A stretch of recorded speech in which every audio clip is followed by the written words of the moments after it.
কৃষ্ণগুৰু জয় জয়তে অতীত বৰ্তমানৰ শ্ৰী শ্ৰী কৃষ্ণগুৰু প্ৰভুৰ শ্ৰীচৰণত শতকোটি প্ৰণিপাত জনাইছোঁ আৰু আপোনালোকৰ চৰণত ভক্তিভৰা সেৱা নিবেদন কৰিছোঁ। আজি ব্যাস নাৰদ সংবাদৰ 9 নম্বৰ খণ্ডটি গৈ পাইছোগে। গতিকে প্ৰভুৱে যেন হৃদস্থিত হৈ কৃপা কৰে, সকলোৱে বুজি পোৱাকৈ যেন প্ৰভুৱে হৃদস্থিত হয় বুজাই দিয়ে। কৃষ্ণগুৰু। ও নাৰদৰ হন্তে শুনি এতে কবচন,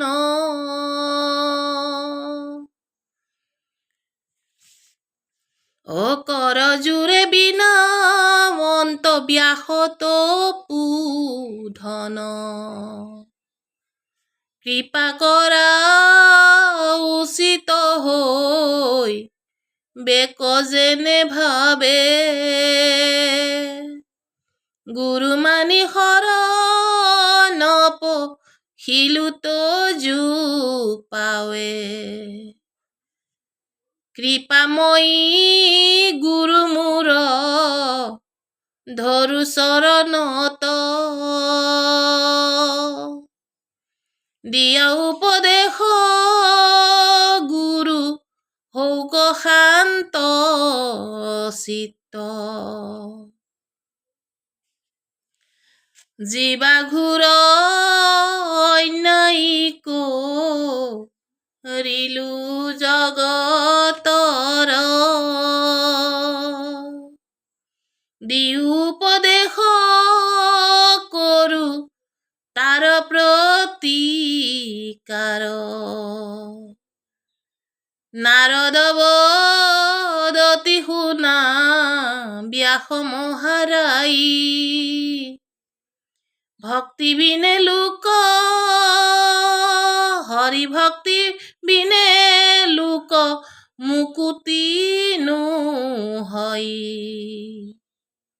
নাৰদ বদতি শুনা ব্যাসত পুধন, হৰি ভক্তি বিনে লোক মুকুতি নোহয়।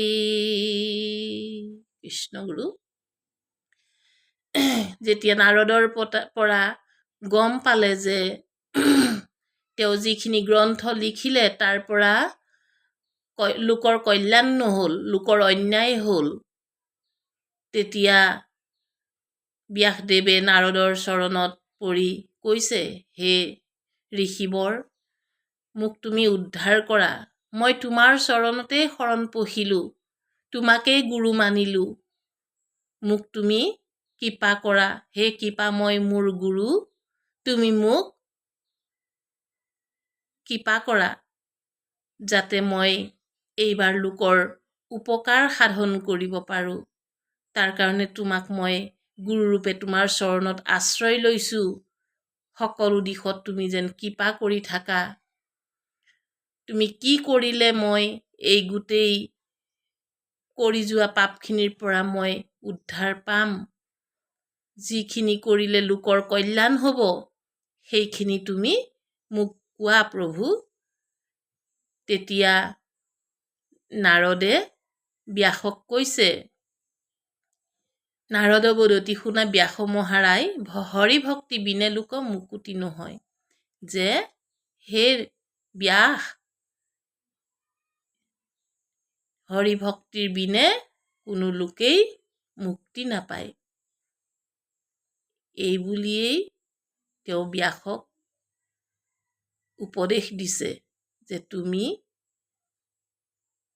হৰি ভক্তি কৰিহে লোকে মুক্তি পায়, সেই ধৰণৰে তুমি গ্ৰন্থ লিখিব লাগিব লোকৰ কল্যাণৰ কাৰণে।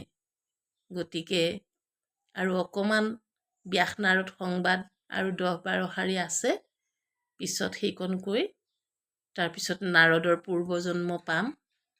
গতিকে ইমানখিনি কৰি যাওঁতে, পাঠ কৰি যাওঁতে বাক্যই বচনে অনেকখিনি ভুল হয়, আপোনালোকে নিজ গুণে ক্ষমা কৰি দিব আৰু মোক এই পেজটোত বহুত মৰম চেনেহেৰে আগবঢ়াই নিব বুলি আশা কৰি আপোনালোকৰ চৰণত ক্ষমা প্ৰাৰ্থনা বিচাৰি সেৱা জনাইছোঁ।